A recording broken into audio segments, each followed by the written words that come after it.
අපි video series එකේ පළවෙනි එකේ නම් පස්වෙනි ප්‍රශ්නෙට එනකන් සාකච්ඡා කරලා ඉවර කරා. දැන් තියෙන්නේ අපිට 6 වෙනි ප්‍රශ්නේ. එතකොට මතක ඇති කරපු ටිකත් එක්ක දෙවෙනි කොටසේ අවසාන වීඩියෝ සීරීස් සාකච්ඡාවට තමයි දැන් අද අපි වෙලා තියෙන්නේ. එතකොට දැන් මේ කතා කරපු ඒවා ඇත්තටම ඉතාල වැදගත් ප්‍රයෝජනයක් ගන්න පුළුවන් කට්ටිය ඉන්නවා නම් හුඟක් වැදගත් වීඩියෝ සීරීස් ටිකක් තමයි කතා කරන්නේ. හුඟක් කට්ටිය දැන් සමහර කට්ටිය ප්‍රයෝජන ගන්නවා. හැබැයි මේකේ තියෙන දේ මට අර සම්පූර්ණ හැම සිලබස් එකේ තියෙන සීලම තියරි කතා කරන්න වෙලාවක් නැහැ.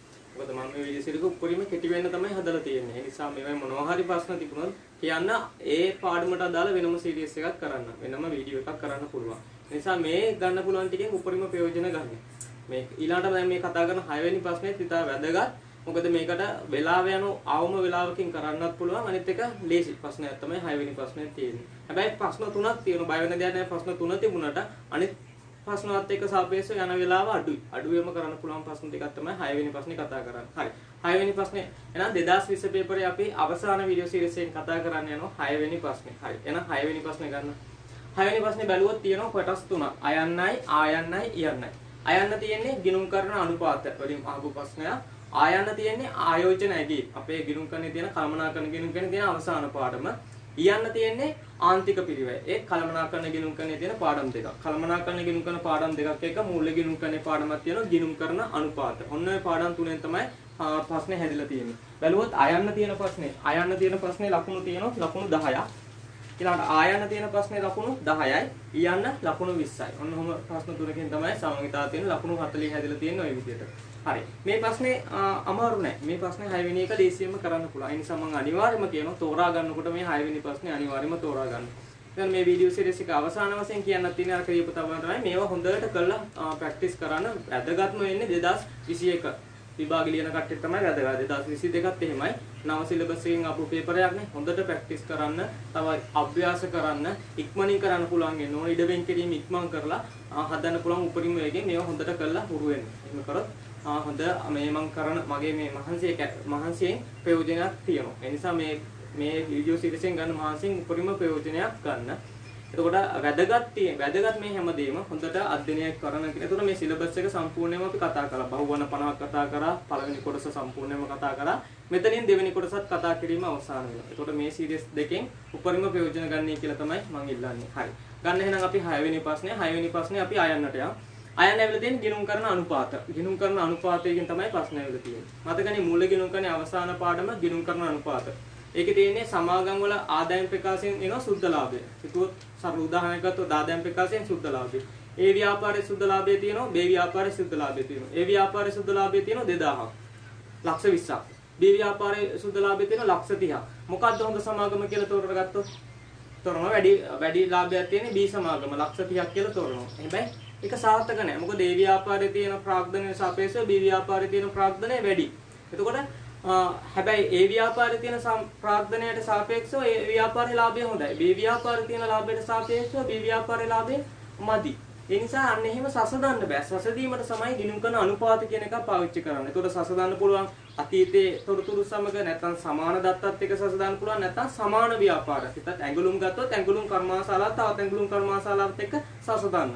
අන්නේ සසදීමට තමයි ගිණුම් කරන අනුපාත භාවිතා වෙන්නේ. ඒක යටතේ මම ඔය තියරිය කෙටියෙන්ම කියන්නේ අපි අනුපාත ප්‍රධාන කොටස් පහක් වටේ කතා කරා. ලාභදායීත්ව අනුපාත. ලාභදායීත්ව අනුපාත හතරක් කතා කරා. දල ලාභ, සුද්ධ ලාභ අනුපාතය, හිමිකම් මත ප්‍රතිලාභ අනුපාතය, මුළුවත්කම් මත ප්‍රතිලාභ අනුපාතය, ඊළඟට ද්‍රවශීලතා අනුපාත දෙකක් කතා කරා. ජංගම අනුපාතය, ශනිකවත්කම් අනුපාතය, ඊළඟට තෝලන අනුපාත තුනක් කතා කරා. ණය අනුපාතය, ණය හිමිකම් අනුපාතය, පොලී ආවරණ අනුපාතය, ක්‍රියාකාරී අනුපාත හතරක් කතා කරා. වත්කම් පිරිවැටුම් අනුපාතය, තොග පිරිවැටුම් අනුපාතය, ඊළඟ තොග රැඳවුම් කාලය, ණය ගැති පිරිවැටුම් අනුපාතය, ණය එකතු කිරීමේ කාලය හතරක් කතා කරා. ඊළඟට අලුතින්ම අනුපාතයක් ආවා 2019 මේ ඉදා මොකද්ද? ආයෝජන අනුපාත. ආයෝජන අනුපාත කියලා දෙකක් ආවා. කොටසක ඉපියුම් සහ කොටසක ලාභාංශ. ඔය 2019 ඉඳන් ආපු අලුත් අනුපාත දෙක. ඔය මම කියපු ඒවාට සමහරව ඒවා අලුතින් 2019 ඉඳන් වෙනස් වුණා. වෙනදා ක්‍රියාකාරී අනුපාත 6ක් හතක් තිබුණා. දැන් 4යි කතා කරන්නේ. ඊළඟට ඒකට අලුතින් ආපු අනුපාත දෙක තමයි ඔය ආයෝජන අනුපාත දෙක. කොටසක ඉපියුම් සහ කොටසක ලාභාංශ. අන්න ඒකේ අය අනුපාත 15ක් තියෙනවා. අනුපාත 15ක් තියෙනවා. සම්පූර්ණ ප්‍රධාන කොටස් පහ යටතේ අනුපාත 15ක් තියෙනවා. මේ අනුපාත 15 එක්ක පහක් වගේ එන්න පුළුවන් හදන්න. ගාන එන්න පුළුවන් පහක් හදන්න එන්න පුළුවන්. තව ආකාරයක් තමයි අනුපාත පහක් හදන්නත් වෙන්න පුළුවන්. ඒකේ සැසඳීමක් වෙන්න පුළුවන්. ප්‍රශ්න දෙකකින් අනුපාතය හදන්නේ සැසඳීමයි දෙකක් වෙන්න පුළුවන්. තව වෙන්න පුළුවන් විදියක් තමයි අනුපාතේ ගණනය කරන්නේ නැහැ සැසඳීම විතරක් වෙන්නත් පුළුවන්. මෙන්න මේ 2020 පේපරේ ඇවිල්ලා තියෙන අයන්නේ සැසඳීම විතරයි. සැසඳීම විතරයි ඇවිල්ලා තියෙන්නේ. ඒ නිසා අන්න ඒක හොඳට බලා ගන්න ඔය ආකාර තුනට වෙන්න පුළුවන්. මම එකින් එක අනුපාතේ සැසඳීම කරා. ලාභදායක අනුපාත ගත්තොත් වැඩි වෙන එක තමයි හොඳ. ද්‍රවශීලතා අනුපාත ගත්තොත් වැඩි වෙන එක තමයි හොඳ. තෝලන අනුපාත ගත්තොත් ණය අනුපාතය ණය හිමිකම් අනුපාතය අඩු වෙන ක්‍රියාපාරය තමයි හොඳ. ඊට පස්සේ පොලියාවන අනුපාතය වැඩි වෙන එක හොඳයි. ඊළාට ක්‍රියාකාරී අනුපාත ගත්තොත් තොග පිරිවැටුම් අනුපාතය ඊළාට ණයගති පිරිවැටුම් අනුපාතය වැඩි වෙන එක හොඳයි. ඊළාට තොග රැඳුම් කාලය ණය එකතු කිරීමේ කාලය අඩු වෙන සමාගම තමයි හොඳ. ඊළාට ආයෝජන අනුපාත දෙකම කොටසක පියුම් සහ කොටසක ලාභාංශ වැඩි වෙන සමාගම තමයි හොඳ. ඔන්න විදිහට අපි සැසඳීමත් කතා කරලා තියෙනවා. හරි. ඒකත් එක්ක ප්‍රශ්නයක් ආවේ. දැන් 2020 පේපරේ අනුපාතය ගණනය කරන්න නැහැ. සැසඳීම විතරයි. අනුපාතය ගණනය කරලා දීලා තියෙන සමාගම් තුනක සැසඳීම තමයි ඇවිල්ලා තියෙන්නේ. හරි. එහෙනම් ගන්න 6 වෙනි ප්‍රශ්නේ ආයන්න. 6 වෙනි ප්‍රශ්නේ ආයන්න ගන්න. 2020 පේපරේ 6 වෙනි ප්‍රශ්නේ ආයන්න ගිණුම් කරන අනුපාත. හරි. මේකේ තියෙනවා අවසන් වාසයලා මෝටර රථ කර්මාන්තයේ නියුතු සමාගම් තුනක්. මම කියන්නේ සමාන ව්‍යාපාරයක්. මෝටර රථ කර්මාන්තයේ නියුතු. ඒ කියන්නේ මෝටර රථ කර්මාන්තයේ නියුතු සමාන සමාගම් තුනක තමයි මේ සැසඳීම කරන්නේ. තුනක අදාළ තොරතුරු පහත දැක්කේ. අනුපාත ටික ගණනය කරලා දීලා තියෙන සමාගම් තුනක සීමිත ඇල්ෆා, සීමිත බීටා, සීමිත ගැමා. පොදු සමාගම් තුනක දීලා ඉන්නේ. අවශ්‍ය වන්නේ එක් එක් තත්ත්වයට අදාළ හඳුනාගෙන එයට පදනම් වූ අනුපාතය සඳහන් කරන්න.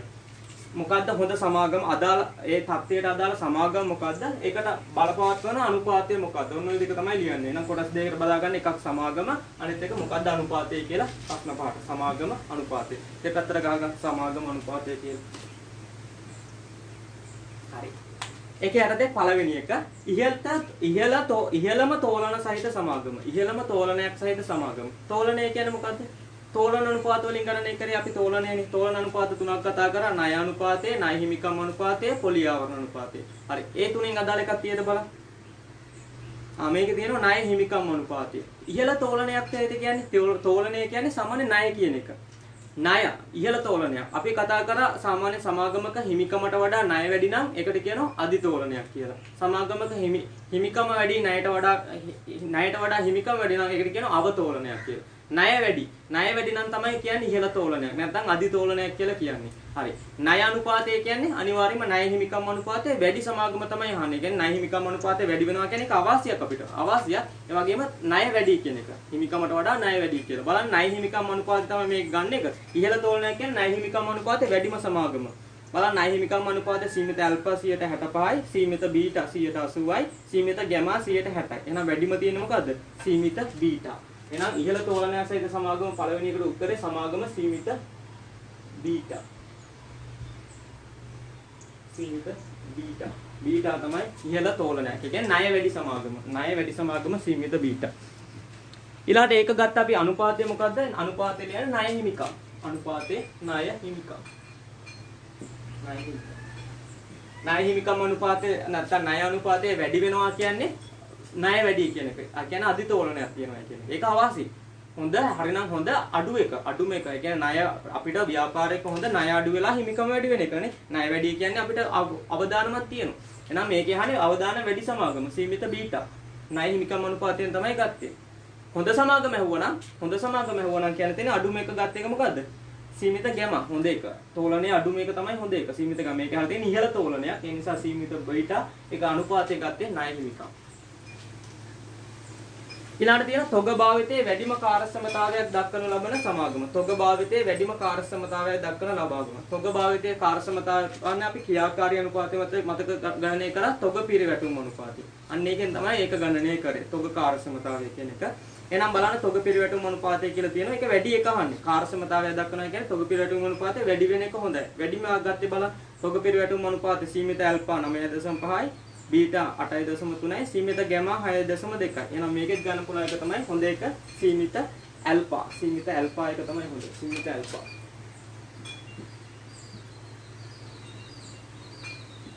සීමිත ඇල්ෆා. ඇල්ෆා සමාගම තමයි හොඳ.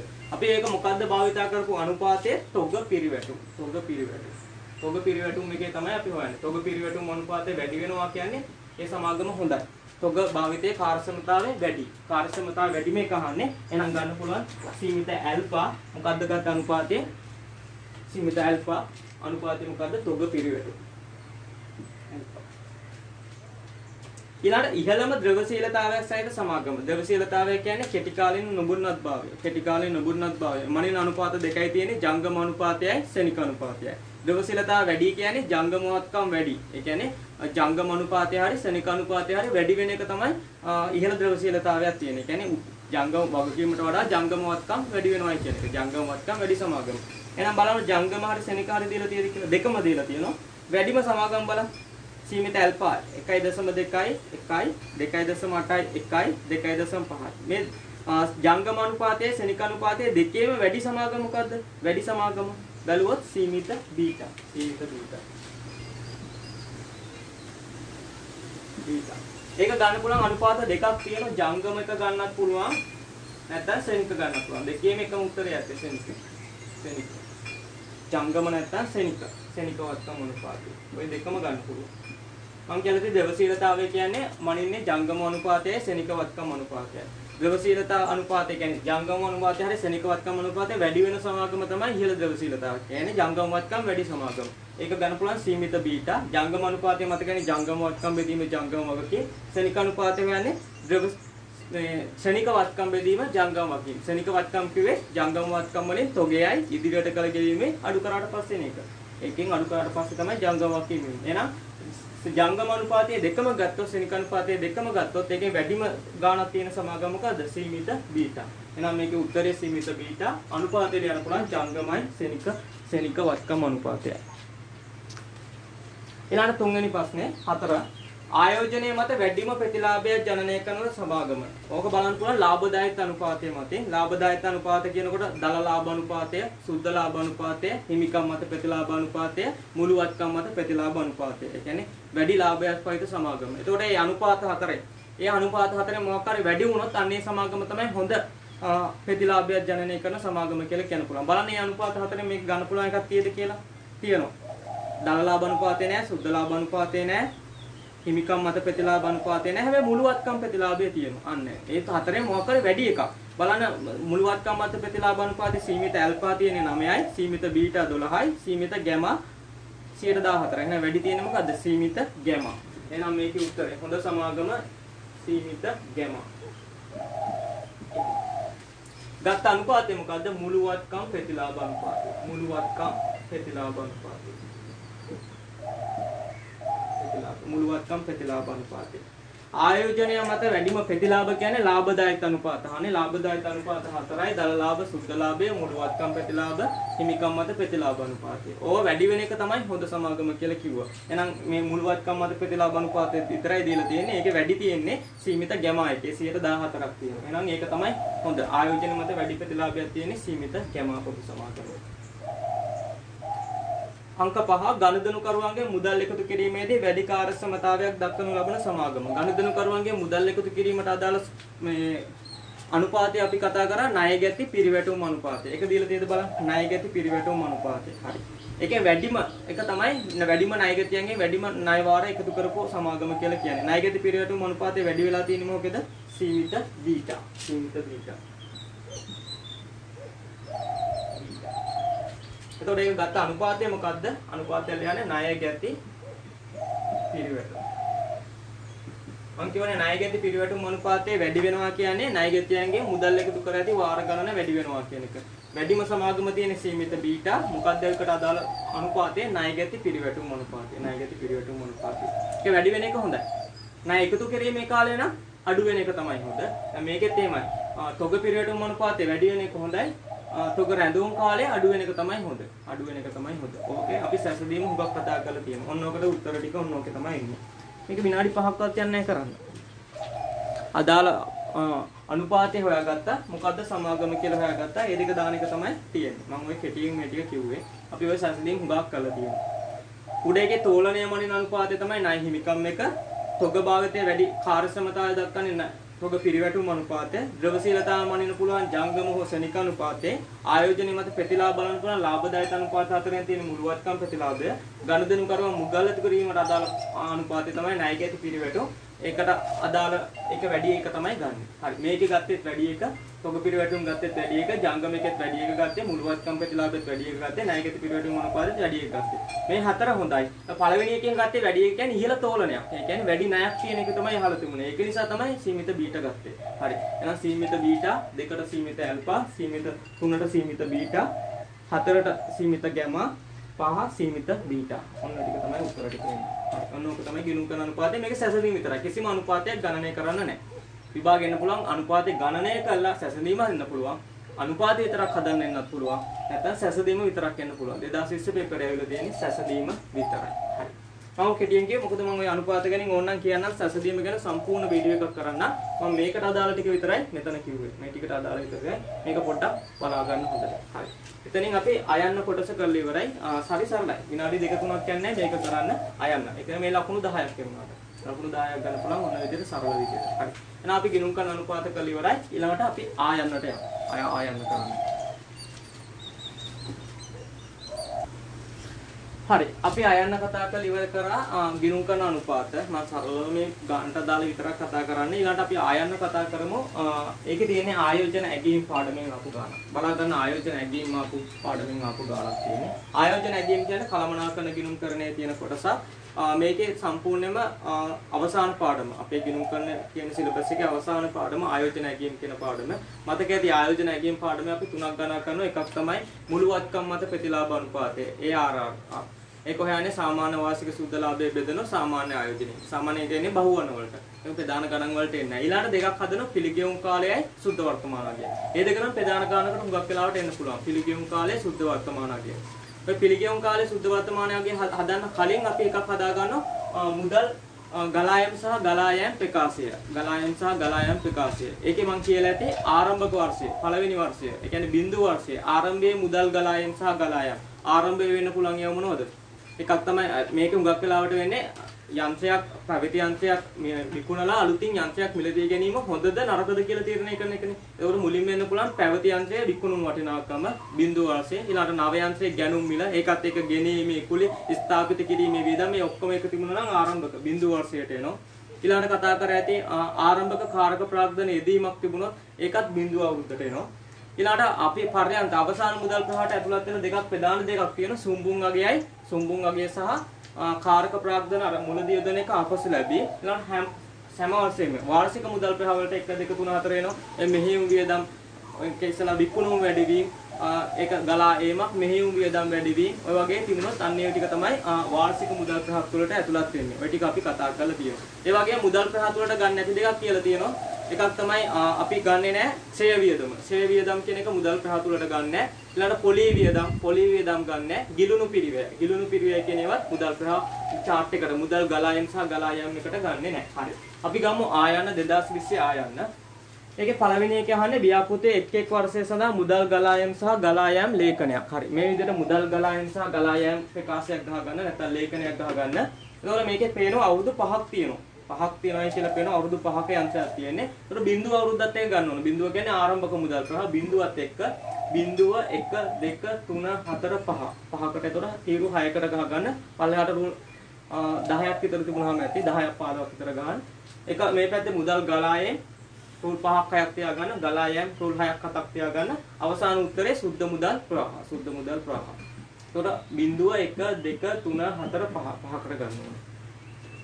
දෙවෙනි එක ව්‍යාපෘතයේ සුද්ධ වර්තමානාගය. සුද්ධ වර්තමානාගය NPV. අපි මේ විදිහට chart එකකින් කරමු වර්ෂය. මෙතනින් එන උත්තරේ සුද්ධ මුදල් ප්‍රවාහ වැඩි කරන වට්ටම් සාධකය. වට්ටම් සාධක ටික අනිවාර්යෙන් දීලා ඇති. අවසාන එනවා වර්තමානාගය PV.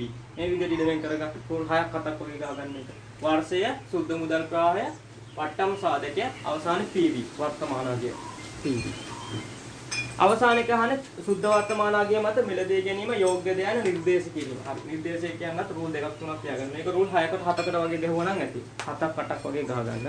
හරි. වර්ෂයේ සුද්ධ මුදල් ප්‍රවාහය වට්ටම් සාධකය PV. හරි. අපි ගානට යමු. මේක තියෙනවා සීමිත මලිස් රසායනාගාර පොදු සමාගම විසින් පැරණි වෛද්‍ය පරීක්ෂණ උපකරණ වෙනුවට නවීන පරීක්ෂණ උපකරණ ගන්න. පරණ එක වෙනුවට නවීන එකක් මිලදී ගැනීමට සලකා බලන් සිටි එක හොඳද නරකද කියලා තමයි මේකෙන් තීරණය කරන්නේ. මෙම නව උපකරණය අත්පත් කරගත්තොත් පැරණි උපකරණය එහි පොත් අගය වූ ලක්ෂ 250කට 2,50,000කට විකිණිය හැකිය. අන්න මේකේ මුලින්ම අල්ලගත්තා අර පරණ යන්ත්‍රය තිබුණ එක විකුණන්න පුළුවන් ආරම්භයේම 2,50,000කට. ඒකේ එන්න බිඳුව වර්ෂයට මම කියවනේ බිඳුව වර්ෂයට අනිත් එක මේක මුදල් ලැබෙනෝනේ මුදල් ගලා යෑමක් විතර දාන්න පැරණි යන්ත්‍රය විකුණුම් කියලා. පැරණි යන්ත්‍ර විකුණුම්. මුදල් ගලා යෑමක් විතර දාන්න බිඳුව අවුරුද්දේ පළවෙනි පටන් ගන්න අවුරුද්ද තමයි 250ක් මුදල් ගලා යෑමක් විතර. ඒ උඩින්ම ආපු chart එකෙන් අපිට බලාගත්ත 250ක් ලැබුණා. ඊළඟ තියෙනවා මෙව නව උපකරණයේ අස්තමේතුකත මුදල් ගලා යාම සහ ගලා යාම පහත පරිදි වේ. හරි. පළවෙනි එක තියෙන උපකරණයේ ගැනුම් මිල. ඒ කියන්නේ මුලින්ම ගන්න උපකරණයේ ගැනුම් මිල. ඒවායි තියෙන්නේ බිඳුව වර්ෂයට. බිඳුව වර්ෂය හැබැයි ගලා යෑමක් ගැනුම් මිල. එහෙනම් ගැනුම් මිල දාගමු ගලා යෑමක් විදිහට ගැනුම් මිල. බිඳුව වර්ෂයට එනවා 1400. හැබැයි වරහන් වෙන්නත් ඕන. ගලා යෑමක් නේ වරහන් 1400. උපකරණයේ ප්‍රවාහන කිරීම පිළිවෙල. ගත්තට වැඩක් නැහැ නේ. ප්‍රවාහනය කරන්නත් එපා. ඒකත් බිඳුව අවුරුද්දේ ගලා යෑම ප්‍රවාහන වියදම්. ප්‍රවාහන කිරීමේ වියදම්. 200ක් ඒකත් ඍණ. ගලා යෑම. උපකරණයේ ස්ථාපිත කිරීමේ වියදම්. මම කියන්නේ ගැනුම් වල වගේ ප්‍රවාහනය කළ ස්ථාපනය කරන්න ඕන. ඒක යන්ත්‍රයේ මූලික පිළිවෙලක්. ඒකත් ඇයි තියෙනවා බිඳුව අවුරුද්දේම ස්ථාපිත කිරීමේ වියදම්. ඒ තුනම දාගන්න ස්ථාපිත කිරීමේ වියදම් 200. වියදම් 75. ඒකත් වරහන් වෙන්න ඕන. එහෙනම් ගැනුම් මිල ප්‍රවාහන කිරීමේ වියදම් ස්ථාපිත කිරීමේ වියදම් ඔක්කොම බිඳුව අවුරුද්දේ ගලා යෑමක් විතර දැම්මා. ඔන්න ඔය තුනෙන් තමයි කොහොමද යන්ත්‍රයේ පිරිවැය අලුත් යන්ත්‍රයේ පිරිවැය තියෙන්නේ කරන්නේ ඔය තුන. ගත්තට වැඩක් නැහැ ප්‍රවාහනය කළ ස්ථාපිත කරන්න ඕනේ. ඒ දක්වා වියදම් තුනම එකතු කරාම තමයි යන්ත්‍රයේ පිරිවැය හැදෙන්නේ මේ තුනෙන් තමයි. ඒකත් මතක තියාගන්න ඔය කාම. ඊළඟ තියෙන ඵලදායී ජීව කාලයේ අවසානයේ සුම්බුන් වගේ. අන්න සුම්බුන් වගේ කියන්නේ සුම්බුන් වගේ කියන එකේ තේරුම තමයි කාලේ අවසාන අවුරුදු 5 අවසානයේ ඉතිරි වෙන කොටස විකුණ ගන්න පුළුවන් ගාණ. මම කිව්වා ඒක පර්යන්ත මුදල් ප්‍රවාහය. කියන්නේ අවසාන අවුරුද්දට එන මුදල් ප්‍රවාහය. හැබැයි මුදල් ලැබෙනවා. ඇයි අවසානයේ ඉතිරි වෙන කොටස විකුණ ගන්න එකනේ. එහෙනම් සුම්බුන් වගේ මුදල් ගලා යෑමක් යටතේ අවසාන පොඩ්ඩක් පල්ලෙහැම ලියන්නේ සුම්බුන් වගේ. සුම්බුන් වගේ. ඒක අයිති වෙන්නේ අවසාන අවුරුද්දට පස්වෙනි අවුරුද්දට 125. 125 පස්වෙනි අවුරුද්දට දාන්න. 125 පස්වෙනි අවුරුද්දට. ඊළඟට තියෙනවා ව්‍යාපෘතියේ ආරම්භයේ අතිරේක කාරක ප්‍රාග්ධන අවස්ථාව. එන ආරම්භක කාරක ප්‍රාග්ධනයේදී මේකත් බිඳුව වර්ෂයට එනවා මුදල් ගලා යාම. කාරක ප්‍රාග්ධනයේදී මුදල් ගලා යාමක් විදිහට දාන කාරක ප්‍රාග්ධනයේදී කියලා දාගන්න 275. ඒකත් වරහන් වෙන්නත් ඕන 275. තාම කියලා නැහැ මේක අවසානයේ ආවන වේවිද කියලා. හරි ඒකත් දාගන්න. කාරක ප්‍රාග්ධනයේදී ඒකත් බිඳුව අවුරුද්දට එන්නේ. බිඳුව වර්ෂයට එන්නේ. ඔන්න ඊළඟ ඡේදයට මම යනවා. අතිරේක කාරක ප්‍රාග්ධන අවස්ථාව ව්‍යාපෘතිය අවසාන වසරේදී අය කරගත හැකියි. මෙන්න මේ ආරම්භයේ දාපු කාරක ප්‍රාග්ධනයේ අවසාන වර්ෂයේ ආපහු ලැබෙනුනේ. අන්න මුදල් ගලා ඒම අවසාන අවුරුද්දේ. අවසාන අවුරුද්දේ පස්වෙනි අවුරුද්දේ සුම්බුන් වගේ උඩින් දාන කාරක ප්‍රාග්ධන ආපසු ලැබීම. කාරක ප්‍රාග්ධන ආපසු ලැබීම. ඔය සුම්බුන් වගේ උඩින් දාන පොඩ්ඩක් අවසානට වගේ ඔක දාගන්න. මේ 275ම ආපහු පස්වෙනි අවුරුද්දේ ලැබෙනවා. පස්වෙනි අවුරුද්දට දාගන්න තව එකක් වෙනවා 275. 275. ඔන්න ඔකක් දාගත්තා. කාරක ප්‍රාග්ධන ලැබීම බිඳුව අවුරුද්දට කාරක ප්‍රාග්ධනය දීම දැම්මා. ඒක අවසාන වශයෙන් ආවරණ වෙන නිසා පස්වෙනි අවුරුද්දට කාරක ප්‍රාග්ධන ආපසු ලැබීම කියලා දැම්මා. ඊළඟට තියෙන උපකරණයේ ඵලදායී ජීව කාලය අවුරුදු 5යි. හරි.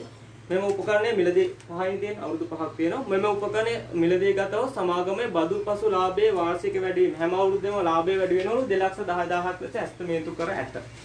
ඔන්න ඔතනින් තමයි කට්ටිය හෙරුනේ. හුඟක් පාස් පේපර් වල දැන් ඕක බිඳුව අවුරුද්දට එනේම ටික තියෙනවනේ. බිඳුව අවුරුද්දේ පැරණි යන්ත්‍රය විකුණුම් ඊළඟට ගැනුම් මිල ප්‍රවාහන කිරීම වියදම් ස්ථාපිත වියදම් කාරක ප්‍රාග්ධනයේදී ඊට පස්සේ අවසාන අවුරුදු දෙකට එන එකක් දානවා. කාරක ප්‍රාග්ධන අපසු ලැබීම සුම්බුන් වගේ. ඒ ඔක්කොම දාලා ඉවරයි. හැම අවුරුද්දම එන මුදල් ප්‍රවාහ දීලා නැහැ. නේ දීලා නැහැ. හැබැයි ලාභයක් තමයි දීලා තියෙන්නේ. වෙන ඒවනම් මේ හැම අවුරුද්දම එන මුදල් ප්‍රවාහට උදාහරණයක් කිව්වොත් විකුණුම් වැඩිවීම.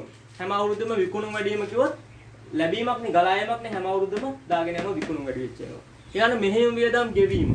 ගලා යෑමක් විදිහට හැම අවුරුද්දම දානවා. ඊළඟට සමපිරිවේ ඉතිරියක් කිව්වොත් ගලා යෑමක් විදිහට හැම අවුරුද්දම දානවා. අන්න වෙනද අවුරුදු වල එහෙමයි දීලා තියෙන්නේ. හැබැයි මේ අවුරුද්දේ ඒව දීලා නැහැ. මුකුත් දීලා නැහැ. දීලා තියෙන්නේ ලාභයේ වැඩිවීම 2,10,000. ලාභයේ වැඩිවීම තමයි දීලා තියෙන්නේ 2,10,000.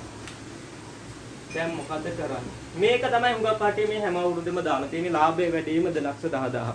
දැන්මයි කියන්නේ සම්පූර්ණයෙන්ම වැරදි. ඒකට මම හේතුව කියන්නම්. දැන් බැලුවොත් ඇත්තටම විකුණුම් වැඩිවීම කියන එකක් ලාභයට ගන්න එකක් නේ. මෙහෙයුම් වේදම් වැඩිවීම කියන එකත් ලාභයට ගන්න එකක් නේ. මේ දෙකේ වෙනස කොහොමත් හරිනම් ලාභය තමයි එන්නේ. ඒ දෙකේ වෙනස ලාභය තමයි එන්නේ. තනි එකක් විතර දාන්න පුළුවන්. හැබැයි ලාභය කොහොමද දාන්න පුළුවන්. හැබැයි මතක ඇති මුදල් ප්‍රවාහපකාශය ගණනය කිරීමේදී ගන්නේ නැති දෙයක් තියෙනවා. මොකද්ද? මොකද්ද යවොත් දීපල ෂෙයා. ෂෙයා කියන එක මුදල් ප්‍රවාහප වලට ගන්නෙ නැහැ. හැබැයි ලාභය වෙනකොට ෂෙයා අරන්ද තියෙන්නේ නැද්ද? අරන් තියෙන්නේ. ලාභ වෙනකොට ෂෙයා මොකද කරන්නේ? ෂෙයා කියන්නේ වියදම අඩු කරලා තියෙන්නේ. ෂෙයා කියන එක අඩු කරලා තියෙන්නේ. හැබැයි සාමාන්‍ය මුදල් ප්‍රවාහය ලාභය අතර වෙනස. මුදල් ප්‍රවාහ කියන්නේ මුදල් ගලා යන්නේ. අනිත් ටික ඔක්කොම එනවා. මුදල් ප්‍රවාහයට ගන්න නැත්තේ ෂෙයා කියන එක. හැබැයි ලාභය ගණනය කරලා ෂෙයා එනවා. හරි. එහෙනම් මේ ලාභයක් තියෙනවනේ. හැබැයි මේකේ ෂෙයා අඩු කරලා තියෙන්නේ. එහෙනම් අපි මේකේ ෂෙයා අඩු කරන්න කලින් ගානනේ ගන්න ඕනේ. ෂෙයා නැතිවන ගාන ගන්න ඕනේ. ෂෙයා අඩු කරලා නම් තියෙන්නේ. ආපහු මේකට ෂෙයා එකතු කරා නම් හරිනේ. ෂෙයා එකතු කරා නම් හරි. ෂෙයා ටික එකතු කරා නම් හරි. එහෙනම් අරක ගන්න පුළුවන්. එහෙනම් 210 ගන්න බෑ. ඒක නිසා ෂෙයා තියෙන ඕක ඇතුලේ. ෂෙයා අයින් කරන්න ඕන. හරි. ඊට කලින් අපි ෂෙයා හොයා ගන්න බෑ. ෂෙයා හොයා ගන්න ඕන. ඉස්සෙල්ලාම යන්ත්‍රයේ පිරිවැය. අලුත් යන්ත්‍රයේ පිරිවැය කීයද? පිරිවැය. පිරිවැය කියනකොට මම කිව්වා පිරිවැය කියන්නේ ගැනුම් මිල විතරක් නෙවෙයි. ගෙනීමේ කුලේ ස්ථාපිත කිරීමේ තුනම එකතු කරාට පස්සේ මේ බලන්න ගැනුම් මිල තියෙනවා. මේකේ ගැනුම් මිල තියෙන 1800ක්. ප්‍රවාහන වියදම් තියෙනවා 200ක්. ස්ථාපිත කිරීමේ වියදම් 75ක් තියෙනවා. ඔන්න ඔය තුනම එකතු වුණාට පස්සේ තමයි ගැනුම් මිල එන්නේ. කීයද බලන්න. මේ යන්ත්‍රයේ පිරිවැයනේ. නව යන්ත්‍රයේ පිරිවැයනේ 2075. ඔන්න ඕක තමයි ඉස්සෙල්ලාම බලා ගන්න ඕන නව යන්ත්‍රයේ පිරිවැය. පිරිවැය තමයි මුලින්ම අල්ල ගන්න ඕනේ. එහෙනම් පිරිවැයනේ 2075. හරි. ඒක දැනගත්තා කියලා හිතනවා. හරි. සාමාන්‍ය සේව වෙන විදිය බලන්න ඕනේ. පිරිවැය. පිරිවැය තියෙන 2075 අඩු කරන සුම්බුන් වගේ. සුම්බුන් වගේ නම් දීලා තිබුණා 125. 125. ඒක බෙදනවා ඵලදායී ජීව කාලය. ඵලදායී ජීව කාලය දීලා තිබුණා අවුරුදු 5ක්. හරි. බෙදලා ගන්න කීය දෙන උත්තරේ කියලා. 1905 බෙදුවට පස්සේ උත්තරය එනවා.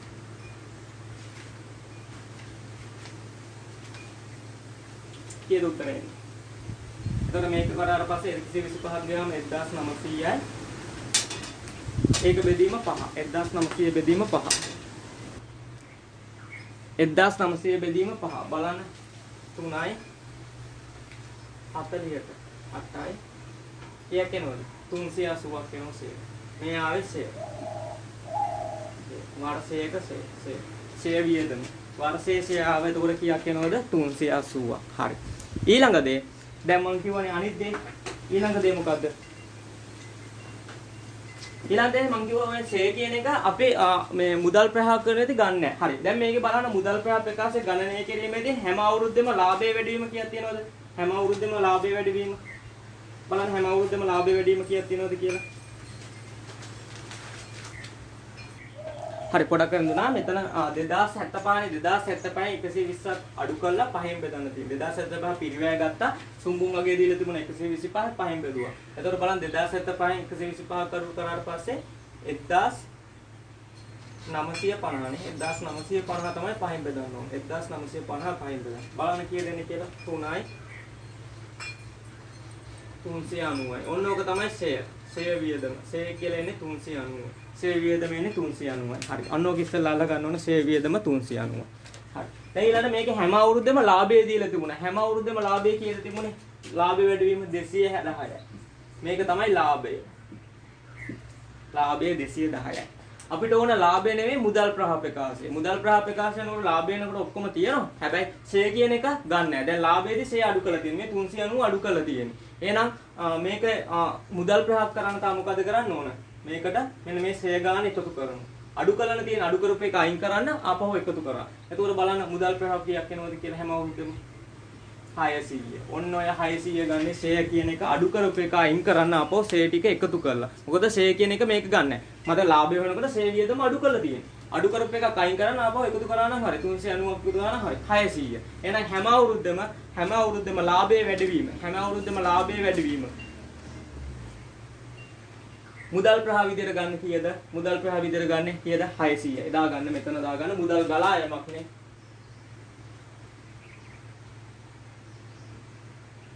නැත්තම් ලාභය නේ මේකේ යන මුදල් ප්‍රවාහ වැඩි වීම. මෙහෙයුම් මුදල් ප්‍රවාහ කියලා ලිය. මෙහෙයුම් මුදල් ප්‍රවාහ.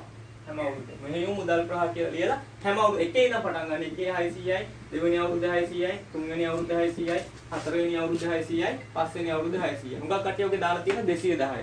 210 නෙමෙයි ෂෙයා අඩු කරාට පස්සේ. මෙහෙයුම් මුදල් ප්‍රවාහ කියලා මුදල් ප්‍රවාහ වැඩි වීම කියලා දාන්නේ හැම අවුරුද්දෙම 600 දාන්නේ. කවුරු හරි 210 දාලා තුමුන සම්පූර්ණම ගාන වැරදි. ලාභය නෙමෙයි ගන්නේ මුදල් ප්‍රවාහ. මතකනේ ලාභයක් මුදල් ප්‍රවාහ බවට පත් කරන්න අපි එකතු කරන ෂෙයා. ඊට පස්සේ මුදල් ප්‍රවාහයක් ලාභය බවට පත් කරන්න ෂෙයා අඩු කරනවා. අන්නේ තියරිය මතක තිබුණා නම් හරි. ඔය බහුවන වලටත් ඕන. ඔන්න විදිහට තමයි ඔක හදාගන්නේ. ෂෙයා කියන එක අඩු කරා. ෂෙයා කියන එක අපහො එකතු කරා. 210 නෙමෙයි ඒකට ගන්නේ 300 වගේ. හරි. එහෙනම් මේක හරිනේ. හරි. එච්චරයි. දැන් ඉතින් ඕන එකක් කරන්න පුළුවන්.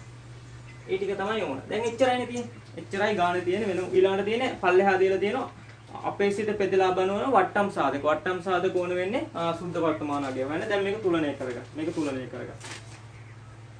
බලන්න මේක කීයක් එනවද කියලා ඉස්සෙල්ලාම 250ක් එකතු වෙනවා. වෙන ගාණක් එන්නේ 2000යි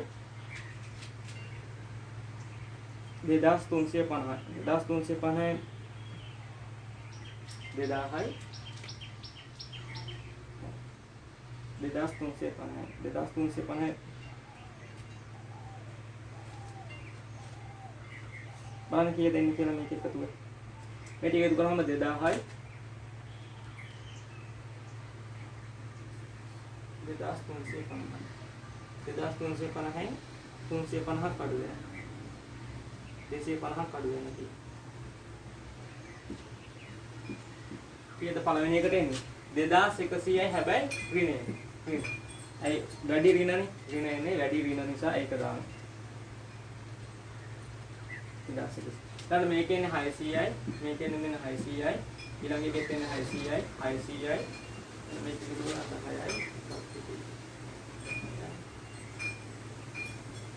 10.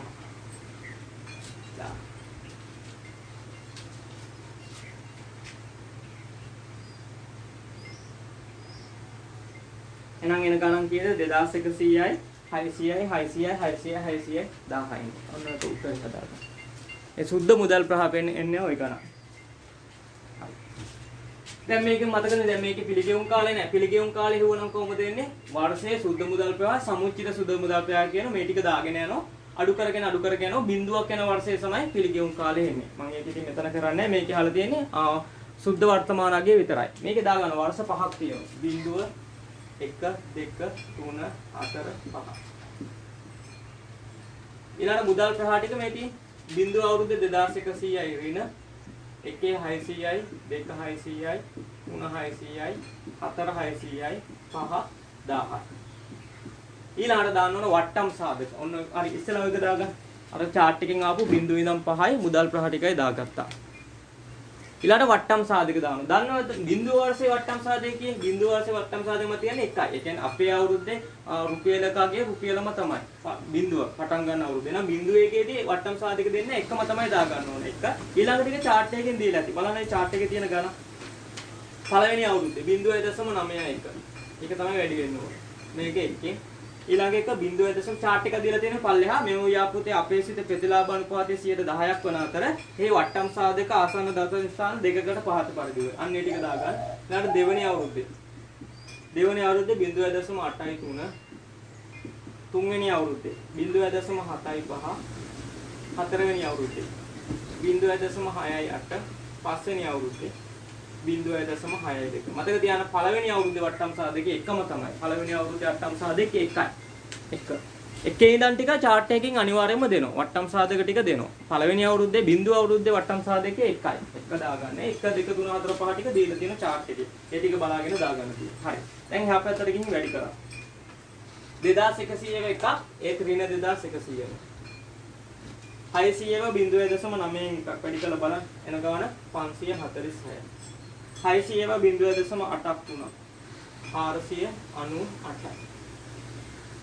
600ව 0.75ක් 450යි 600ව 0.68ක් කැලකින් ගහලා බලන්න 408යි ඒක වැඩි වෙන තියෙනවා 10ව 0.62 620යි ඔන්න ටික වැඩි කරා 2100 එකක් 600ව 0.9 එකක් 600ව 0.8යි තුනක් ඔන්න ටික ඉස්සෙල්ලා වැඩි කරා වැඩි කරලා ඉවර වෙලා මෙන්න මේ දේ කරන් ඉස්සෙල්ලා මේ ධන ටික එකතු කරන් ධන ටික කියන්නේ මෙන්න මේ ටික 546 ටික මේ ටික එකතු කරන් ධන ටික එකතු කරන් ධන ටික එකතු කරලා ඒකෙන් මේ ඍණ 2100 අඩු කරන් 546යි 498යි 450යි 408යි 620යි එකතු කරාම ධන ගාණක් එනෝනේ ඒ ධන ආපු ගානේ 2100 අඩු කරා.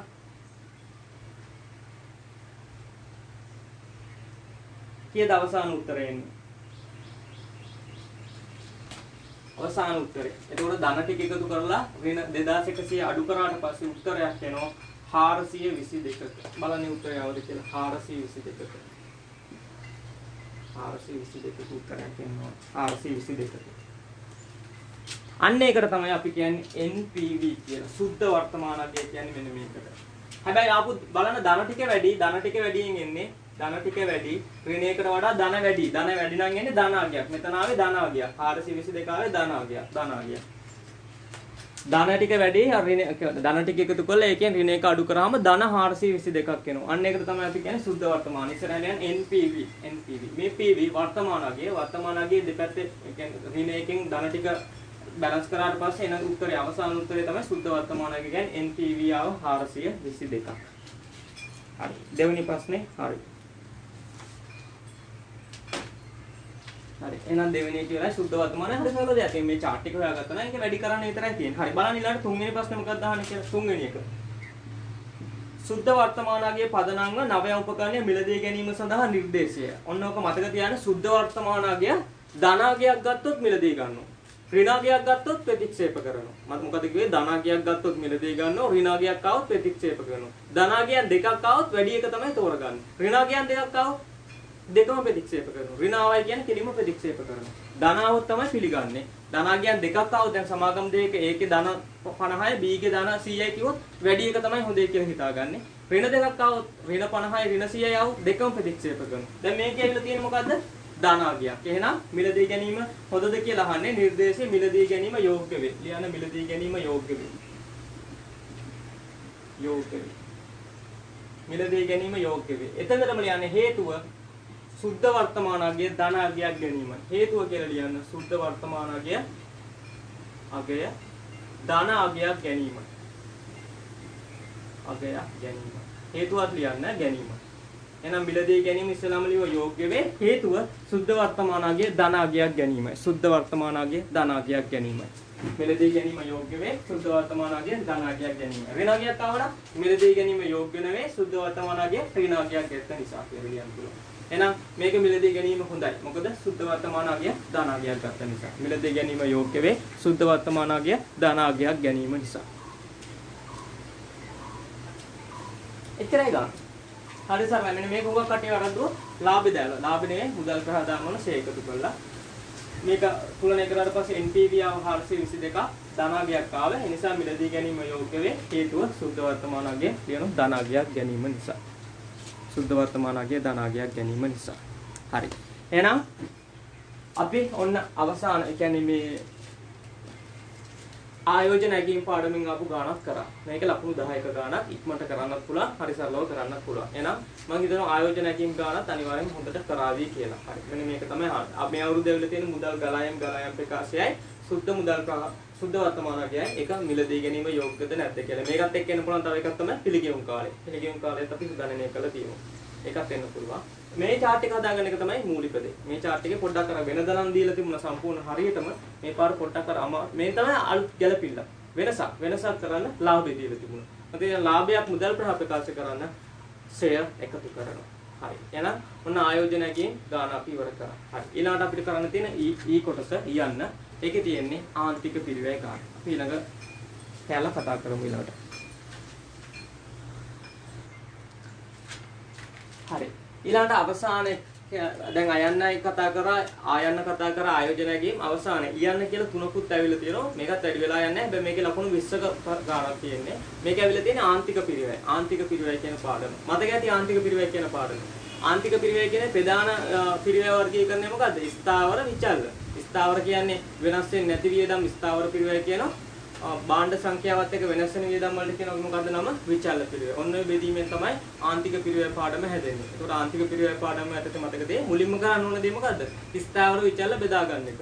දැන් උදාහරණයක් ගත්තොත් විනෝද චාරිකාවක් ගත්තොත් ඔන්න වගේ ප්‍රැක්ටිකල් ගානක් තමයි අනිත් එක දෙන්නේ. විනෝද චාරිකාවක් නැත්නම් මොකක් හරි වාර්ෂික හමුවක් සංවිධානය කරනවා. ඔය ස්ථාවර විචල්ල බෙදා ගන්න ඕන. උදාහරණයක් විදිහට කිව්වොත් විනෝද චාරිකාවක ස්ථාවර පිරිවැය තමයි බස් රථ කුලී. හිතන මේ විනෝද චාරිකාවනේ හිතන මොකක් හරි මේ උත්සවය සංවිධානය කළ උත්සවයේ ස්ථාවර වියදම් මොනවද? ශාලා කුලිය. වෙන් කරන්න ඕනේ ශාලා කුලිය ස්ථාවරයි. ඊළාට මොකක් හරි සංගීත බෑන්ඩයක් ගන්නවා නම් ඒව ස්ථාවරයි. ඒවා එන සංඛ්‍යාව වෙනස් වෙන්නේ නැහැ. වෙනස් වෙන්නේ මොනවද? ආහාර වියදම්. ඔන්න ඒ වගේම ආහාර එන ගානන මොන දෙන්නේ 100ක් આવොත් 100ට තියෙන්න ඕන 50ක් આવොත් 50ට තියෙන්න ඕන. ඒ වගේ අන්න ඒව තමයි විචල්ල. ඔන්න ඔය බෙදීම තමයි මේක තියෙන්නේ. ඒකත් එක්ක අපි හොයන ඒවා ටිකක් මතක ඇති. ආරක්ෂිත සමච්ඡේද ලක්ෂ්‍ය BEP ඒකක. මුළු ආදායමට මුළු වියදම සමාන වෙන මට්ටම තමයි ආරක්ෂිත ආන්තික කියන්නේ. ආදායම වියදම් බිඳු වෙනම ආරක්ෂිත ආන්තික වෙනවා. ඒකත් එක්කම ආරක්ෂිත ආන්තික වටිනාකම වෙනවා. ඒකත් එක්ක මතක ඇති දායකය හොයන හැටි. ඊළාට ඔකත් එක්ක දායක විකුණුම් අනුපාතය හෙව්වා. ඊළාට අපි හෙව්වා ඒකත් එක්කම සමච්ඡේද ලක්ෂ්‍යයත් එක්ක හෙව්වා ආරක්ෂිත ආන්තිකය. ආරක්ෂිත ආන්තිකය. ඊට පස්සේ හෙව්වා ආරක්ෂිත ආන්තිකයත් එක්ක තව අපේ ලාභය හොයනවා. අපේක්ෂිත ලාභය හොයනවා.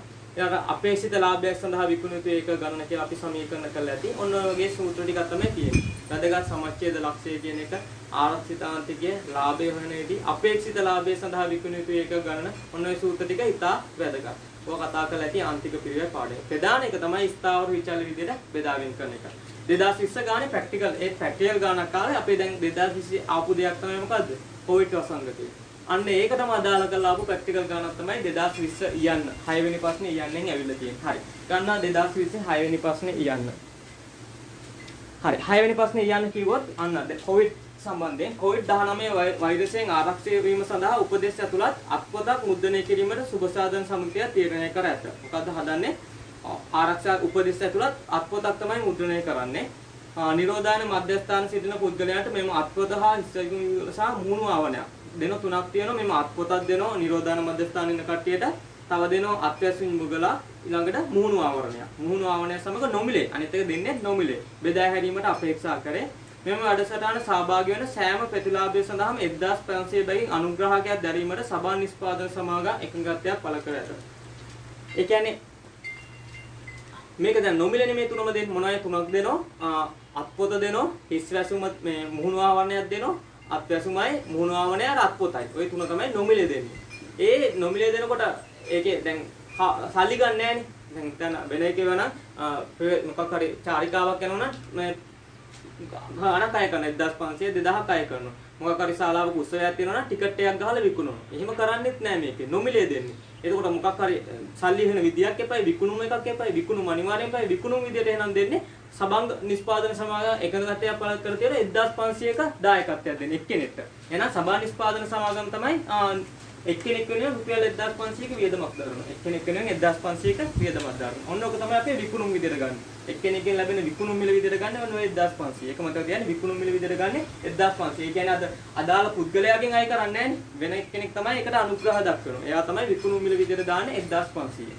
ප්‍රැක්ටිකල් එකක් 1500 නිකන් දෙනවා නම් මොකක් හරි සල්ලි එක්කෙනාට දැන් ඒ තුනම දෙන්න එක්කෙනෙක්ට මොකක් නිකන් දෙන්නකොට මේ කට්ටිය සල්ලි නැහැනේ. ඒක සඳහා ඒ කට්ටියගෙන් අය කිරීමක් කරන්නත් බෑනේ. අය කරන එක වෙනුවට සමග නිෂ්පාදන සමාගමකින් අනුග්‍රහ දෙනවා එක්කෙනෙක්ට 1500ක් කියලා. ඕක තමයි අපේ විකුණුම් මිල විදියට ගන්න. හරි.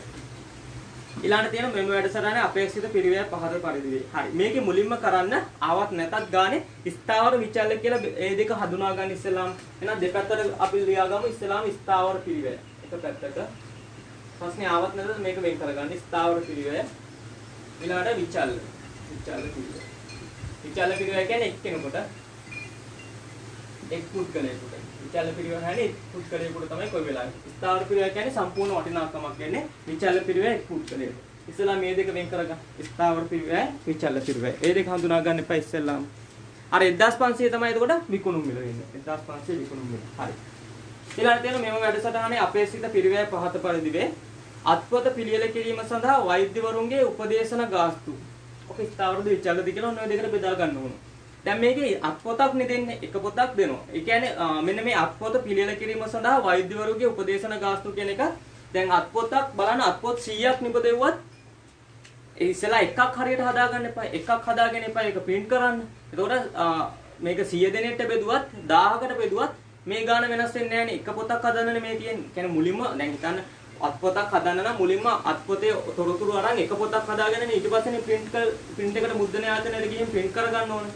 එතකොට එක පොතක් හදාගන්න එපා. මුලින්ම පළවෙනි පොත හදාගෙන එපා. print කරන්න. එහෙනම් පළවෙනි පොත හදාගන්න දරන හැම දෙයක්ම ස්ථාවරයි. ඒ මොකද වෙනස් වෙන්නේ නැහැ නේ. 1000කට බෙදුවත් 100කට බෙදුවත් ඔය පළවෙනි පොත හදන්න වෙනවා.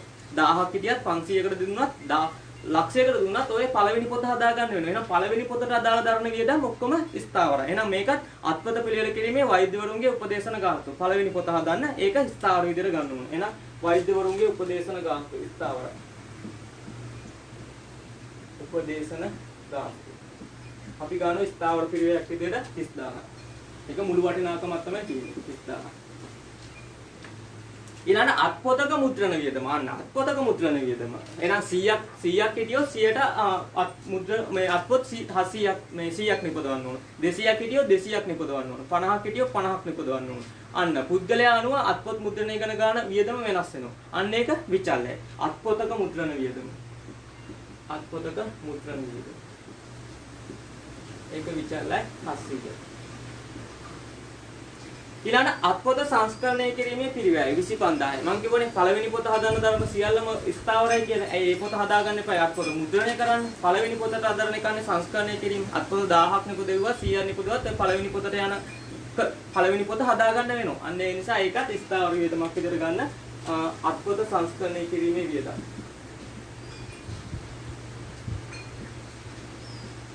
සංස්කරණ වියදම. අත්පොත සංස්කරණ වියදම ඒකත් ස්ථාවරයි 25000. සංස්කරණ වියදම. ඒ කියන්නේ පළවෙනි පොත හදන්න තරම වියදම. ඊළඟට තියෙනවා පරිච්ඡේදයක් ලිවීම සඳහා පිරිවැය.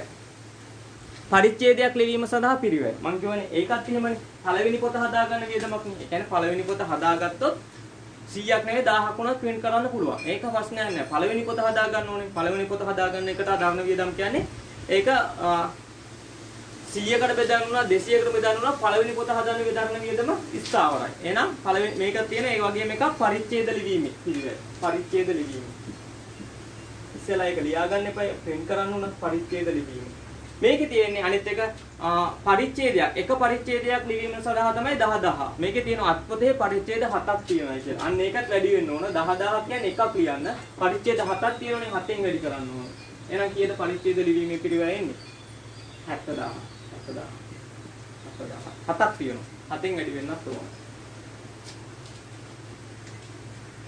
ඊළඟ එක තියෙනවා මෙම අත්පොතේ චිත්‍ර ඇඳීමේ පිළිවෙල. චිත්‍ර ඇඳීමත් ඒකනේ පළවෙනි පොතට අදාළ ගන්න විදිහම. එහෙනම් ඒකත් ස්ථාවරයි. චිත්‍ර ඇඳීමේ පිළිවෙල. චිත්‍ර ඇඳීමේ පිළිවෙල. කෙලින්ම දෙලා තියෙනවා 10000. මුළු වටිනාකම තමයි ස්ථාවර පිළිවෙලේ 10000. ඊළඟ පිටුවක් සඳහා යතුරු ලියන පිළිවෙල. මම කියවනේ පළවෙනි පොත තමයි ටයිප් කරන්න ඕන. ඊට පස්සේ ඒව ටයිප් කරන්න ඕනද නැහැ. ඒව print කරන්න තියෙන්නේ. අන්න ඒක තමයි මුද්‍රණය කියන්නේ වෙනම එකක්. ඒතර පළවෙනි පොත තමයි ටයිප් කරන්න ඕන. අපි දැන් ටියුට් එකක් හැදුවත් පළවෙනි ටියුට් එක හදාගන්න එපා. පළවෙනි ටියුට් එක හදාගෙන එපා ළමයිට print කරලා දෙන්න. එහෙනම් පළවෙනි ටියුට් එක හදාගන්න ඕන. මම print කර මේ ලියන්න ඕන. ඊට පස්සේ ඒකේ ගණන් ටික හදන්න ඕන. ආපහු print කරන්න ඕන. මේ ටයිප් කරන්න ඕන. ඊට පස්සේ වැරදි චෙක් කරන්න ඕන. මොන හරි පොත් බලලා ඒ ඔක්කොම ස්ථාවරයි. එහෙනම් මේකත් එමයයි යතුරු ලියන පිළිවෙල. ඒ කියන්නේ ටයිප් කිරීමේ පිළිවෙල. යතුරු ලියන පිළිවෙල. මේකේ දීලා තියෙනවා එකකට තමයි 300. පිටු තියෙනවා 50ක්. එක පිටුවකට තමයි 300. සාමාන්‍ය යතු ටයිප් කරන්නේ එක පිටුවකට තමයි ගාන ගන්නෙ. පිටු තියෙනවා 50ක්. එහෙනම් 300ක් එක පිටුවකට ඒ වගේ පිටු තියෙනවා 50. 50න් වැඩි කරා 15000ක් වෙනවනේ. 15000ක් වෙනවා. ටයිප් කරන්න විතරක් මේ පොතකට එක පොතකට 15000ක් යනවා. ඊළඟට තියෙනවා අත්‍යවශ්‍යම යුගලයක පිරිවැය. අන්නේ අත්‍යවශ්‍යම නම් ඒ කියන්නේ ඒවා හදලානේ තියෙන්නේ. ඒවා බෙදන්න තියෙන. අත්‍යවශ්‍යම යුගල කියන්නේ 100ක් ආවොත් 100ක් හදන්න බෙදන්න ඕන. 50ක් ආවොත් එනම් පුද්ගලයා අනුව සංඛ්‍යාව අනුව වෙනස් වෙනවා. එහෙනම් ඒක විචල්්‍ය පිරිවැය. අත්‍යවශ්‍යම යුගල. අත්‍යවශ්‍යම යුගල. කීයද? 100යි. මුහුණු ආවරණත් එහෙමයි. පුද්ගල සංඛ්‍යාව වෙනස් වෙනවා. එහෙනම් ඒකත් වෙනස් මේ විචල්්‍ය. මේ තුනනේ බෙදන්නේ මුහුණු ආවරණ. ඒකත් විචල්්‍ය පිරිවැයක් විතර දාන 200. ඔච්චරයි වියදම් ටික 200.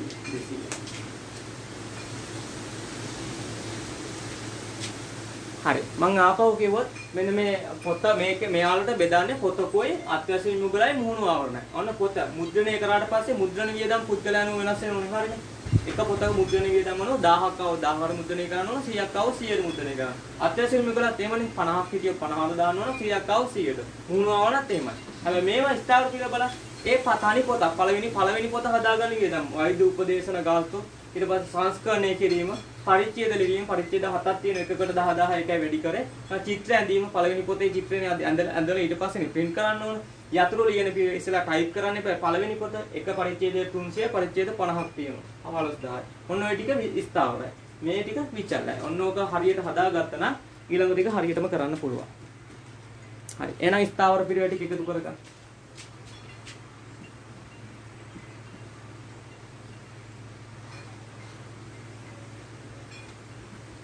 ක්ලාස් 50000ක් වෙනවා. විචල්‍ය පිළිවෙල වෙනවා 1000. හරි. ඔන්න ටික ඉස්සලා හදාගන්න. 1000යි 1,50,000.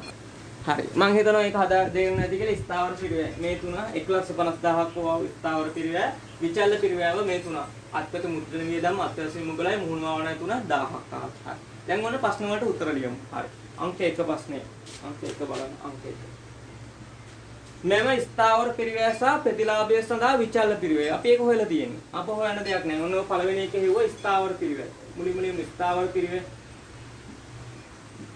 උදේව ස්ථාවර පිරිවැයව 1,50,000.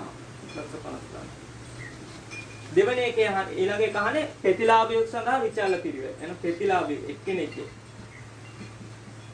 කොහොම විචල්‍ය පිරිවැය එන්නේ එක පුද්ගලයෙකු තමයි. ප්‍රතිලාභයේ විචල්‍ය පිරිවැය. කීයද? එක පුද්ගලයෙකුගේ විචල්‍ය පිරිවැය කීයද? 1000යි. ඒ කියන්නේ මේ කියන පොතයි අත්‍යවශ්‍ය මුගලයි මුහුණුවවන තුනම පුද්ගලයන් තුන් දෙනාට නිකන්න දෙන්නේ. ඒතකොට විචල්‍ය පිරිවැය යනවා එක්කෙනෙක්ට 1000යි. ස්ථාවර පිරිවැයව සම්පූර්ණ වටිනාකම 1,50,000යි. හරි. ඒක උත්තරේ අපි හොයලා තියෙන්නේ. මේ දෙක දාගෙන විතරයි තියෙන්නේ. අංක 2. අංක 2. මම මෙතන කරන්න යනවා අංක 2. අංක 2 අහන්නේ මෙම වැඩසටහනේ මුළු පිරිවැය ආවරණය කිරීම සඳහා. හරි. මං අහලා තියෙනවා මං කියවනේ සමච්ඡේද ලක්ෂයට ගාණ කියන්නේ කෙලින්ම සමච්ඡේද ලක්ෂය හොයන්නේ කියලා. සමච්ඡේදයේ ලක්ෂයට කියන නමක් තමයි පිරිවැය ආවරණය කිරීම සඳහා. 2012 ඉඳන් 2020 පේපරේට සමච්ඡේද ලක්ෂයට නම තමයි පිරිවැය ආවරණය කිරීම සඳහා. ඒ කියන්නේ පිරිවැය ආවරණය වෙන්නේ මොකෙදිද? සමච්ඡේද ලක්ෂයේදීනේ. පිරිවැය ආදායමට වියදම සමාන වෙන්නේ සමච්ඡේද ලක්ෂයේදී. මේකේ පිරිවැය ආවරණය කිරීම සඳහා කියලා අහන්නේ සමච්ඡේද ලක්ෂය. අන්න ඒක මතක තියාගන්න. අපේක්ෂිත ප්‍රතිලාභ සංඛ්‍යාවයි අපේක්ෂිත අනුග්‍රහයයි. ප්‍රතිලාභ සංඛ්‍යාව කියන්නේ සමච්ඡේද ලක්ෂය අහන්නේ. ඊළඟ දෙකේ අහන්නේ සබන් නිෂ්පාදන සමාගමේ අපේක්ෂිත අනුග්‍රහය ගත්තේ කියලා. ඒ කියන්නේ කීයක් අනුග්‍රහ දත්තේ දක්වන්න ඕනද කියලා. ඒ කියන්නේ ඒ සමච්ඡේද ලක්ෂය වටිනාකම අහන්නේ. ඔන්න ඔය දෙක තමයි අහන්නේ. ඔය දෙකේ කෙටියෙන් කිව්වොත් ඒ ගානට අනුව නම් අහන්නේ අපේක්ෂිත ප්‍රතිලාභ සංඛ්‍යාවයි සබන් නිෂ්පාදන සමාගමේ අනුග්‍රහ ගත්තේ. අනුග්‍රහ ගත්තේ කියන්නේ යාළ කොච්චර සල්ලි යොදවන්න ඕනද කියලා. ඒ කියන්නේ සමච්ඡේද ලක්ෂය ඒකකයි වටිනාකමයි තමයි අහන්නේ. හරි. අපි ඒකේ රෝම ඉලක්කම් එක BEP ඒකක හොයමු. කෙටි ඒක හොයන විදිය දන්නෝනේ. උඩට ගන්නේ සූත්‍රයේ ස්ථාවර පිළිවෙල. බෙදනවා කෙලින්ම 10කේ. මොනවාම සමච්ඡේද ලක්ෂය වෙන සූත්‍රය. BEP එකක සමච්ඡේද ලක්ෂය බෙදනවා ස්ථාවර පිළිවෙල බෙදනවා 10කේ. දැන් ස්ථාවර පිළිවෙල හොයාගෙන තියෙනවා. ස්ථාවර පිළිවෙලයි හොයන දෙයක් නැහැ 1,50,000. 10කේ හොයන්නේ නැහැනේ. 10කේ කොහොම හොයන්නේ? 10කේ හොයන්නේ ඒකකයක විකුණුම් මිල. විකුණුම් මිලකට මං කිව්වා අර අනුග්‍රහකත්වය ගන්න කියලා ගානේ උඩම තිබුණා අනුග්‍රහකත්වය. එක පුද්ගලයාට අනුග්‍රහකත්වය දෙනවා 1500ක්. ඊළඟට විකුණුම් මිලෙන් අඩු කරන විචල්‍ය පිරිවැය. 10කේ හොයන්නේ එහෙමයි. මේ එක පුද්ගලයාගේ විචල්‍ය පිරිවැය අපි හොයාගත්තා 1000යි. හරි. ඔන්න ඕක බෙදුණා හරි. ඒ කියන්නේ 1,50,000 බෙදනවා අවසාන 500. එහෙනම් පළවෙනි එකට උත්තරේ කීයක් යනවද? ප්‍රතිලාභ සංඛ්‍යාව. ඔකේ ඉස්සරහින් ලියන ප්‍රතිලාභීන් සංඛ්‍යාව සමච්ඡේ ඒ කියන්නේ මුළු පිරිවැය ආවරණය කිරීම සඳහා ප්‍රතිලාභීන් සංඛ්‍යාව කීයද?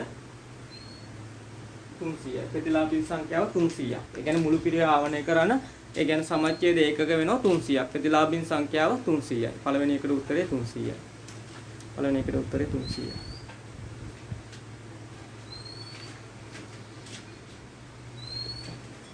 හරි මේක හොයාගත්තයි කියලා මම හිතනවා.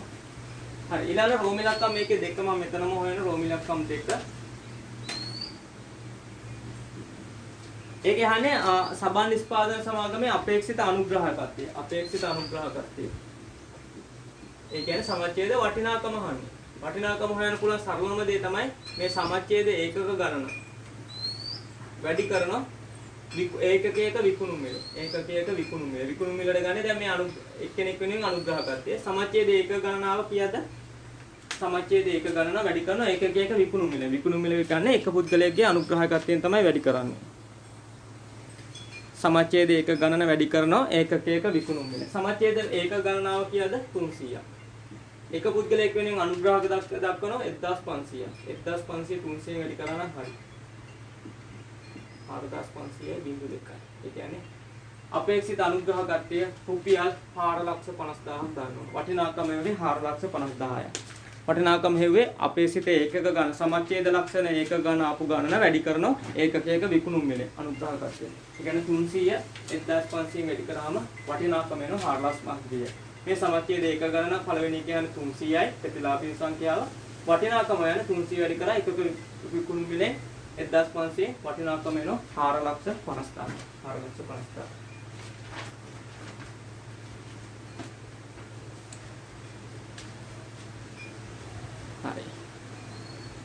හරි මම හිතනවා ඒක කරායි සමච්ඡේද ඒකකයි වටිනාකමයි හෙව්වා මම ওই සූත්‍ර දෙකම දීලා තියෙනවා වටිනාකම කෙටියෙන්ම හොයන්න පුළුවන් ඒක ගණන වැඩි කරා එකට විකුණු මිල හරි මම එහෙනම් මේ දෙකම කරනවා පළවෙනි එකේ 1යි 2යි අපි වෙලි ඉවර කරා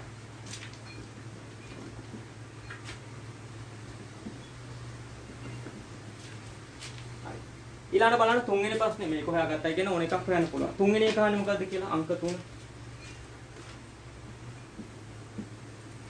මෙම වැඩසටහන තුළින් සුබ සාධන සමිතියේ අරුමුදල් ලක්ෂයක අතිරික්තයක් ලබා ගැනීම සඳහා දැන් මේ අතිරික්තයක් කියන්නේ මොකද්ද? ලාභය. දැන් මේකේ ලාභයක් කියන්නේ වැඩිපුර හම්බ වෙනවා නම් ඒවට කියනවා මොකද්ද? ලාභය කියලා. ලාභයක් ලබා ගැනීම සඳහා අපේක්ෂිත ප්‍රතිලාභීන් සංඛ්‍යාව. මම ඔකේ සූත්‍රයක් දීලා ඇති. අපේක්ෂිත ලාභයක් සඳහා ප්‍රතිලාභීන් සංඛ්‍යාව. මම ඔක පිටියම ලියනවා මෙන්න මේ සූත්‍රය. ප්‍රතිලාභීන් සංඛ්‍යාව. අපේක්ෂිත ලාභය සඳහා විකුණු යුතු ඒක ගණන කියන සූත්‍රය තියෙන්නේ. උඩට ගන්න ස්ථාවර පිරිවැය ස්ථාවර පිරිවැය එකතු කරන අපේක්ෂිත ලාභය. දැන් මේක නම් තියෙන අපේක්ෂිත අතිරික්තය. අපේක්ෂිත අතිරික්තය කියන්නේ ලාභයම තමයි බෙදන දායකය. දායකය. මොනවද තමයි හොයන්නේ. ප්‍රතිලාභීන් සංඛ්‍යාව හොයන අපේක්ෂිත විකුණුම සඳහා අපේක්ෂිත ප්‍රතිලාභීන් සංඛ්‍යාව හොයන්නේ ස්ථාවර පිරිවැය එකතු කරන අපේක්ෂිත ලාභය බෙදන දායකය. මේක හැම පාරම විභාගන සූත්‍රයක්. ස්ථාවර පිරිවැය අපි දන්න හොයලා තියෙන 1,50,000. අපේක්ෂිත ලාභය මේ ගානේ දීලා තියෙන කීයක ලාභයක් උපයන්නේ? ඒ කියන්නේ අතිරික්තයක් උපයන්නේ. ලක්ෂයක අතිරික්තයක් ලැබීම සඳහා තුන්වෙනි ගැළපෙල්ලෙම තුන්වෙනි ප්‍රශ්නෙම තියෙන ලක්ෂයක අතිරික්තයක් කියලා. එහෙනම් අපේක්ෂිත ලාභය ඒකම තමයි ලක්ෂය. දායක අපි ඒව එකක විකුණුම් මිල විචාල පිරිවැය අඩු කරලා 1500 අඩු කරාම 500යි. කෙලිම ගන්න පුළුවන් 500. බෙදලා බලන්න. 2,50,000ක් එනවා. ඒක බෙදන 500. පහයි.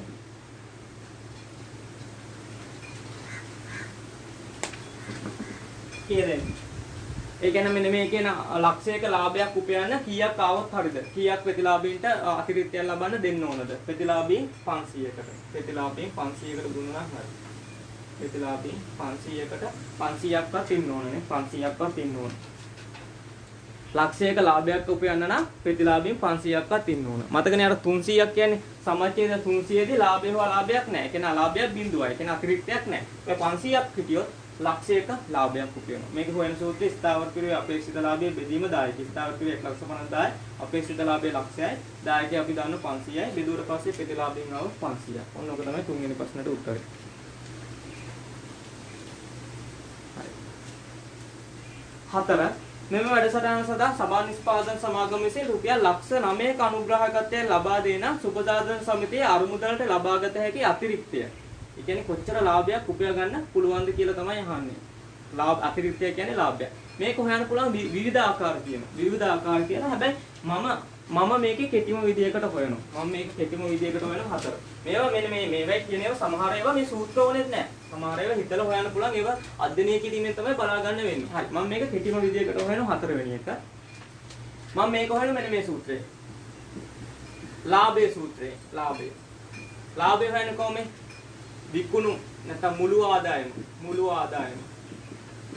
ආදායමෙන් අඩු කරන මුළු වියදම කියනකොට දන්නවා ස්ථාවර පිරිවැයයි විචල පිරිවැයයි දෙකම තියෙනවා කියලා. ලාභය හොයන මුළු ආදායමෙන් අඩු කරන මුළු වියදම. මම මේ සූත්‍රයෙන් හොයනවා මුළු ආදායමෙන් අඩු කරන මුළු වියදම. අපි ලාභය තාම දන්නේ නැහැ. ලාභය දන්නේ නැහැ. මුළු ආදායම මේකේ කියලා තියෙනවා ආදායම ලක්ෂ 9ක අනුග්‍රහකත්වයක්. දැන් මේක ආදායම විදිහට ගන්නේ අනුග්‍රහකත්වය තමයි. ඒ කියන්නේ එක අනුග්‍රහක 1500 සමාජික සංඛ්‍යාවෙන් වැඩි කළා තමයි අනුග්‍රහකත්වය දන්නේ. ඒක තමයි මුළු ආදායම විදිහට ගන්න පුළුවන් ලක්ෂ 9. හරි. වියදම ගන්නකොට දන්නවා විචල්්‍ය පිරිවැය ස්ථාවර පිරිවැය දෙකක් කියනවා කියලා. හරි. ඉස්සලාම ස්ථාවර පිරිවැය ගමු. ස්ථාවර පිරිවැය දන්නවා 1,50,000යි. ඒකට එකතු කරන්න ඕන විචල්්‍ය පිරිවැය. ඔන්න ඕකත් ප්‍රශ්නයක් කියනවා. විචල්්‍ය පිරිවැය. එක පුද්ගලයෙක්ගේ විචල්්‍ය පිරිවැයනේ දන්නේ. මුළු එක දන්නේ නැහැනේ. ඒක කොහොමද හොයන්නේ? හරි. මම ඕක පොඩි තව දෙයක් කියනවා. මෙන්න මේ මුළු ආදායම ගත්තේ මුළු ආදායම. මේ ලක්ෂ 9 ගන්න නැත්තේ මෙහෙමනේ. ලක්ෂ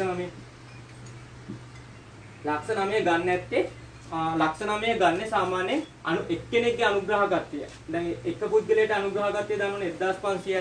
ඒක සමාජිකයන් සංඛ්‍යාව. ඒ කියන්නේ එන ප්‍රතිලාභින් සංඛ්‍යාවෙන් වැඩි කළා තමයි ලක්ෂ 9 උත්තරේ අරන් තියෙන්නේ. මට ඕන කී දෙනෙක් මේ අනුග්‍රහය දක්වන්න කී දෙනෙක්ට ඔක බෙදුවද කියලා අල්ලගන්නනේ. එහෙනම් ඔය ලක්ෂ 9 මෙන්න මේ සූත්‍රයෙන් පිට එකක් මේ කියන්නේ. මේ ලක්ෂ 9 1500න් බෙදුවනම් මේ S හොයන්න මේ වැඩි හේතුක මෙහාට ගින් 1500න් බෙදුවනම් ආපු ගාන තියෙනවා. එතකොට කීයක් එනවද? 600ක් එනවා. 1500 කිව්වම ඇත්තට මේ 600කට තමයි දායකත්වයේ සපයලා තියෙන්නේ. 1500 600ක් තමයි ලක්ෂ 9 හැදලා තිබුණේ. අන්න එතනින් 600ක් අල්ලගත්තා. එහෙනම් 600කට තමයි විචල්්‍ය පිරිවැයට යන්න ඕන. එතකොට එක්කෙනෙක්ගේ විචල්්‍ය පිරිවැය 1000යි. දැන් මේ කියන ගාන 600යි. 600ක් කියලා දාමු. ඔන්න එතකොට විචල්්‍ය පිරිවැයට ගන්න පුළුවන්. විචල්්‍ය පිරිවැයට ගන්න පුළුවන්. අර ලක්ෂ 9 1500න් බෙදලා තමයි එන ප්‍රතිලාභින් ගාන බලාගත්තේ. ලක්ෂ 9කට ප්‍රතිලාභින් ගාන. හරි බලන්නකො. එතන එනවා ඒකට ලක්ෂ 9යි 1,50,000ට එකතු කරන 10600ක් කියන්නේ ලක්ෂ 6යි. එතකොට එනවා ලක්ෂ 9න් අඩු කරන්න තියෙනවා 7,50,000. එහෙනම් ලක්ෂ 10ක අනුග්‍රහකත්වයක් දක්වන්න ලාභය එනවා කීයද? 1,50,000. ඒක තමයි ලාභය. ඔය ලාභය කියන සූත්‍රයෙන් තමයි මම ඕක හොයන්නේ ලාභය.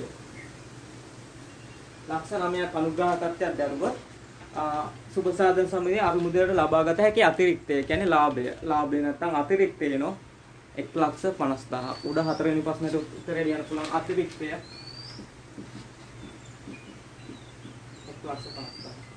කාට හරි ප්‍රශ්නයක් තිබුණොත් ආදායම නම් හරිනේ 900යි. විචල් ස්ථාවර පිරිවැයත් හරිනේ. කොහොමද මේ මුළු විචල්්‍ය පිරිවැය ගත්තේ කියලා. එක්කෙනෙක්ගේ විචල්්‍ය පිරිවැය 1000යි. මේ ගාන දන්නේ 600 දන්නේ. ලක්ෂ 9 අර එක්කෙනෙක්ගෙන් 1500 බෙදුවාම මේ ලක්ෂ 9ට අදාළ ප්‍රතිලාභින් සංඛ්‍යාව බලා ගන්න පුළුවන්. 1500 බෙදුවාම 600ක් ආවා. ඒකින් වැඩි කළා තමයි විචල්්‍ය පිරිවැය ගත්තේ. ලක්ෂ 6ක් ආවා. ස්ථාවර පිරිවැය 1,50,000යි. මුළු ආදායම මේ මුළු වියදම අඩු කරාට පස්සේ ලාභය නැත්නම් අතිරික්තය ආවා 1,50,000ක්. ඔන්න ඔකින් තමයි ඔක ගත්තේ. එහෙනම් 4 වෙනි ප්‍රශ්නෙට උත්තර එනවා 1,50,000ක්. හරි සරල ගානක් ප්‍රැක්ටිකල් ගානක් තමයි ඔන්න ඔය ආන්තික පිරිවැය පාඩමෙන් එන්නේ. මේකේ මුලින්ම දැනගන්න ඕනේ ස්ථාවර විචල්්‍ය බෙදා ගන්න එක. මේකේ දැන් කතා කරපු විදිහට එක. ඊට පස්සේ සූත්‍ර ටිකක් තියෙනවා දායකය. දන්නෝනේ එකක විකුණුම් මිලෙන් විචල්්‍ය පිරිවැය අඩු කළා. අන්න සමච්ඡේද ලක්ෂයකට කියන තව නමක් තමයි පිරිවැය ආවරණය කිරීම සඳහා කියන එක. ඒක සමච්ඡේද ලක්ෂය ඒක ගන්න හොයන්නේ ස්ථාවර පිරිවැය බෙදීම දායකයෙන් වටිනාකම හොයන්න පුළුවන් සමච්ඡේද ඒක ගන්න වැඩි කරන ඒකකයක විකුණුම් මිලෙන්. ඊළාට ආරක්ෂිත ආන්තිකය. ඒකත් තියලා දීලා තියෙනවා. ඊළඟ අපේක්ෂිත ලාභය. මෙන්න මෙතන වුණා මුළු ආදායමේ මුළු වියදම අඩු කරලා. ඊළඟ අපේක්ෂිත ලාභය සඳහා විකුණිත යුතු ඒක ගණන. මම ඉස්සෙල්ලා කියපු සූත්‍රයේ 3 වෙනි එක ස්ථාවර පිරිවැයට එකතු කරන අපේක්ෂිත ලාභය බෙදෙන දායකයෙන්. ඔන්න ඔමයි ඒක හොයන්නේ. ඔන්න ඒ සූත්‍ර හතර තමයි ප්‍රධාන වශයෙන් තියෙන්නේ. ප්‍රැක්ටිකල් ගානක් තමයි එන්නේ. ඔය තමයි කතා කරේ ආන්තික පිරිවැය. මේක ආවේ +5. හරි.